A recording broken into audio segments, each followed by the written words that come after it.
सोचिए, आप अपने सपनों का घर खरीदने निकले हैं। एक तरफ आपको मिलता है बिल्कुल ब्रांड न्यू प्रोजेक्ट जिसकी अभी सिर्फ प्लानिंग हुई है, और दूसरी तरफ एक ऐसा प्रोजेक्ट जिसका काम तेजी से चल रहा है। सबसे पहले बात करते हैं पहले मॉडल की यानी न्यू लॉन्चेस।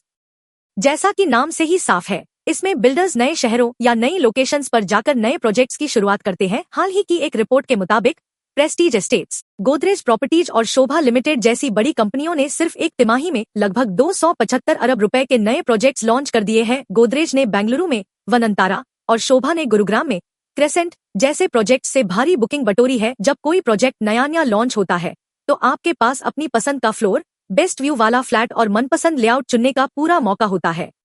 लॉन्चिंग के समय बिल्डर्स ग्राहकों को लुभाने के लिए बम्पर डिस्काउंट्स और कई तरह के ऑफर्स देते हैं। अगर आप शुरुआती दौर में निवेश करते हैं तो कंस्ट्रक्शन बढ़ने के साथ साथ आपकी प्रॉपर्टी की कीमत भी काफी तेजी से बढ़ती है। अब आते हैं दूसरे और थोड़े शांत लेकिन बेहद मुनाफे वाले मॉडल पर, जिसे सस्टेनेंस सेल्स कहते हैं। आपको जानकर हैरानी होगी कि देश की सबसे बड़ी रियल्टी कंपनी डीएलएफ, इसके अलावा ओबेरॉय रियल्टी और ब्रिगेड एंटरप्राइज जैसी कंपनियों ने हाल ही में कोई नया प्रोजेक्ट लॉन्च नहीं किया। इसके बावजूद डीएलएफ अपने आलीशान प्रोजेक्ट दहलियाज और अपने मौजूदा पोर्टफोलियो के बचे हुए फ्लैट्स को बेचकर ही 15 से 20 अरब रुपए की प्री सेल्स की उम्मीद कर रहा है। सस्टेन सेल्स क्या होती है?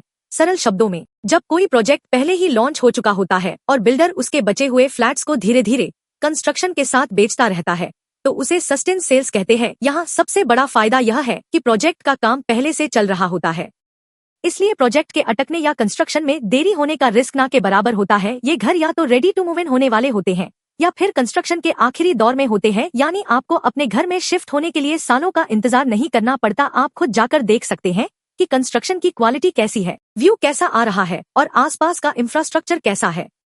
दोनों को आमने सामने रखकर देखते हैं कि आपके बजट और जरूरत के हिसाब से कौन सा मॉडल बेस्ट बैठता है।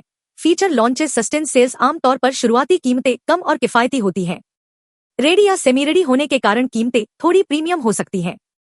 Payment options, construction linked plan CLP जैसे आसान विकल्प। पेमेंट जल्दी करना पड़ सकता है क्योंकि काम लगभग पूरा होता है। जोखिम, पोजीशन मिलने में देरी का थोड़ा रिस्क रहता है। रिस्क बेहद कम क्योंकि काम आंखों के सामने चल रहा होता है। फ्लैट की चॉइस, बहुत ज्यादा ऑप्शंस मिलते हैं। तो दोस्तों, बोलो अब यह है कि रियल एस्टेट बाजार में दोनों ही मॉडल खरीदारों के लिए फायदे का सौदा साबित हो सकते हैं। अगर आप एक इन्वेस्टर हैं या आपके पास समय है और आप कम दाम में अपनी पसंद का घर चाहते हैं तो न्यू लॉन्चेस आपके लिए बेहतरीन है। लेकिन अगर आप किसी भी तरह का रिस्क नहीं लेना चाहते और जल्द से जल्द अपने नए आशियाने में शिफ्ट होना चाहते हैं तो सस्टेनेंस सेल्स यानी मौजूदा प्रोजेक्ट्स के बचे हुए फ्लैट्स आपके लिए परफेक्ट चॉइस है।